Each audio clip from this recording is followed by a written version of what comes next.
Hello, and welcome to the Pillar to Post Lateral Inspection. This is for address 3151 North Gaylord Street, Denver, Colorado, 80205. Today I am accessing one of the 3 outside access points, and we'll be beginning the inspection at the city main. So the purpose of me beginning the inspection looking into this big 8-inch city main line is the first thing I like to evaluate on film is what is referred to as your tap. Now your tap is the connection from your 4-inch service line leaving the home that connects you to this big 8-inch main line we're looking at here. I prefer to begin the inspection here because even though we're in the middle of the alleyway, the tap and service line leading up to it are your responsibility. Now with that said, I am able to deem your tap functional. I was able to verify with simple water testing that water was flowing through it properly rather than dissipate or escape the sewer line before it. As a matter of fact, a huge part of my inspection process for vitrified clay pipe, or VCP, is dissipation testing at every joint and connection. Now, these original clay sewer lines have new connection points every 3 feet. Now, the reason for these shorter lengths of pipe is expansive soils. This means contractors back in the day wanted to put a flexible joint system or a connection point that can shift over time in case the ground were to shift, rather than stay too firm or rigid in place. What this will create is minor offsets or misalignments, kind of like we're seeing here. And along with that, surface fractures can occur as well. Now, surface fractures meaning the break or crack that we see in the line is not continuous or running throughout, but more so just on the surface of the pipe, and most likely due to the ground shifting that occurs. But when these offsets or misalignments occur, it will give tree roots and other organic materials such as grass or bush roots a hairline entrance to grow into your sewer line. So seeing minor offsets, misalignments with tree roots growing into it, once again, is not a sign of damage or failure, more so that the pipe did its job as necessary and introduced the possibility for tree roots to grow into the sewer line. Now with that said, we're going to continue moving along here. And as I mentioned, I did see multiple surface fractures that with simple water testing I was able to verify are still deemed functional currently. Some of them look questionable, and I would recommend re-investigating every 5 to 8 years. Just having a sewer inspection every couple of years just to verify the future condition of the sewer line. I did find one spot that I'm going to recommend repairs be made on here today. But other than that one spot, everything else is deemed functional. So we'll discuss that when we approach it. But it is within the high water mark or the flow rate of the sewer water, the damaged spot. So that means sewage and water can dissipate or escape the sewer line at this point. And this is why I'm going to be recommending repairs. So it's right here. If you see this cracking along the side of the wall. Now, as I mentioned, surface fractures are acceptable, but when fractures become a complete separation or break, tree roots will go into them, sort of like we're seeing here. And then as I pull back, you could see the water marks for me doing my water testing. And you can see as the water approaches, it does run over this point here where the complete separation is. And the way we verify its complete separation is tree roots growing into it. Water was dissipating or escaping the sewer line at that point. It is about 2 foot 10 inches deep in the yard, so this is a fail in my book. Even the slightest bit of dissipation can cause greater issues if uncorrected, so I'm going to recommend repairs be made there. Now, other than that, situations like this, minor offset with surface fractures, completely functional as long as water's not escaping the sewer line. But given the materials here, I would recommend routine cleanings occur every 3 to 5 years. Now, this 3 to 5 year mark between cleanings does depend on volume of use. So this means if someone's home throughout the day and water is constantly being ran, I'd recommend a cleaning every 3 years. And if it's more night and weekend use, I'd recommend a cleaning every 5 years. This will depend on you, the homeowner, for I will not be back to check on you. Now, there is some debris left behind by the contractors, so I'm going to recommend a cleaning before closing as well, just to remove all this debris that is collecting in the line currently. Alrighty, moving along here. Try to go 2 places. He's down in the basement. I got a lot of questions too. Oh yeah, please. I am recording the film now. I did address the one damaged spot already, but we are still pulling back currently. Okay. So in regards to a professional cleaner that I recommend occur every 3 to 5 years, it's important to ask a few questions before hiring any old cleaner off the street. Okay. First off, what you're looking for is a cleaning company only. you try to avoid the upsell artists or the multi-facet companies, right? So like Roto-Rooter, Rooter Town, companies that say they do cleanings and repairs, because they love to upsell. Sure. Their purpose is to come in and clean your sewer line, but sell you a kitchen sink or a new sewer line along the way. Right. So I try to avoid them at all costs. Now, once you find a cleaning company only, it's important to ask 3 questions of the cleaner. First would be, are you insured? Any damage caused during the cleaning, you want them to be reliable and responsible. Okay. Second would be, are you certified? You just want to verify they've been properly trained on the equipment they're operating. Third question would be, do you bring video inspection equipment with you? I have a hard time believing the cleaners that don't bring a camera with them and say, I feel like it's clean. Gotcha. You don't know what's going on down there without investigating.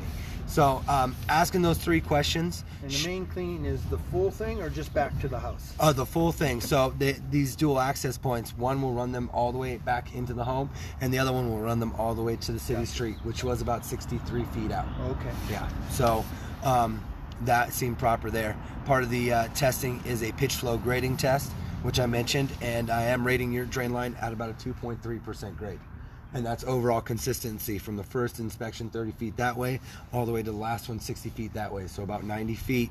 And doing 4 tests, I came up with the understanding That's about adequate. Yeah, that's very adequate. You want to be in between a 1.2 and 5.6% grade. Gotcha. So 2.3 is a very comfortable flow rate, and that is with restrictions and reductions in the line, which I'll explain along the way here. Now this one once again does appear to be concerning, but I was able to verify with simple water testing that these are just surface fractures. Okay. We have separation on the left side of the pipe, but this is not completely hindering functionality right now, meaning earth and tree roots are not growing into the pipe. Water is not escaping or dissipating, and it is below the high water mark, and that's where that darker discoloration is. So this is not a failure currently, but can become a concern in the future. This is why I'm recommending reinvestigating every 5 to 8 years. Okay. So let's pull back here and we'll see the transition from the original vitrified clay pipe to the replacement black plastic ABS. Now there are 3 access points here in the line, and I'm going to explain which ones to use and which ones to avoid. Very simple process. So if you ever have questions in future, you get to watch your sewer film again.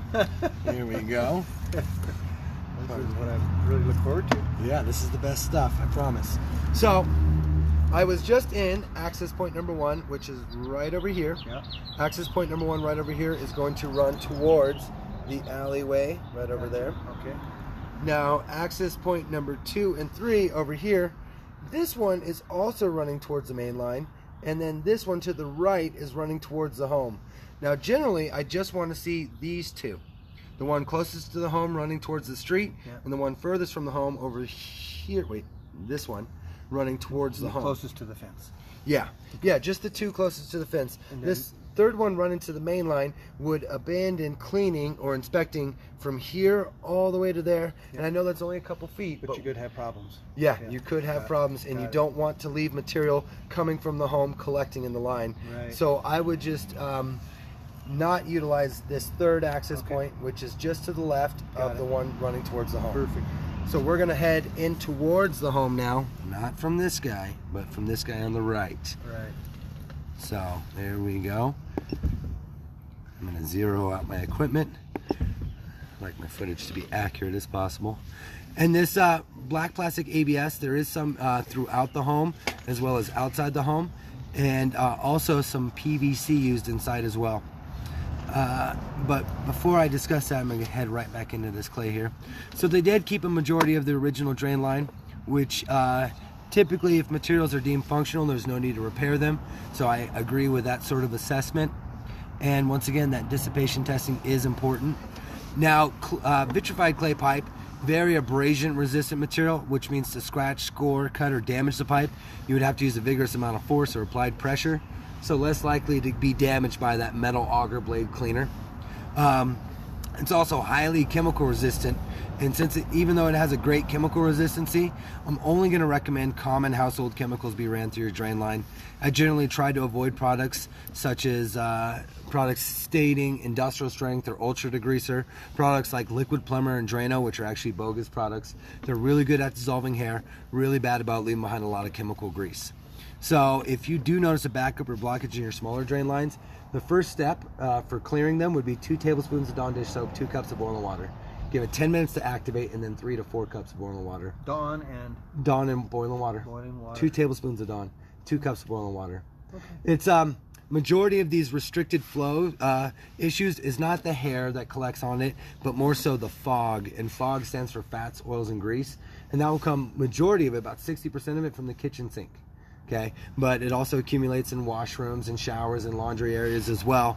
And to reduce the functionality, they just collect in the pipe over time. Dawn dish soap is really good at removing them and cutting through those fats, oils, and grease and help maintain proper flow. If Dawn doesn't work, the next step would be a good enzyme cleaner. I list a few suggestions on the written report. Okay. Now right here we have a minor offset heading towards the flow line, meaning this offset is not in favor of the flow rate, but more so slightly restricting. And as we can see, there is a little bit of debris in here. Right. And I'm going to recommend a cleaning before closing due to the amount of debris left behind by the repair company. But I am also deeming it functional. Oh, the screws in there. Yeah, so this is construction debris. This is a misuse of the drain line. We got 1, 2 screws right there. Yeah. But also this debris here is just indicative of when they cut pipe, they didn't remove the debris from the pipe, they just try to force it down the line.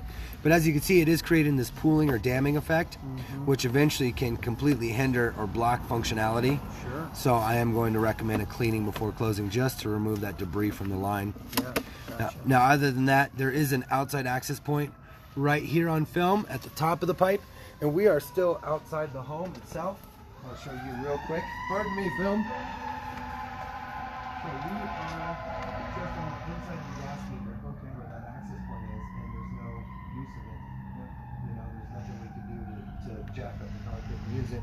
So there are two extra access points I would recommend not reaching for. This being one of them. Yeah. Now with that said, we are approaching the foundation wall.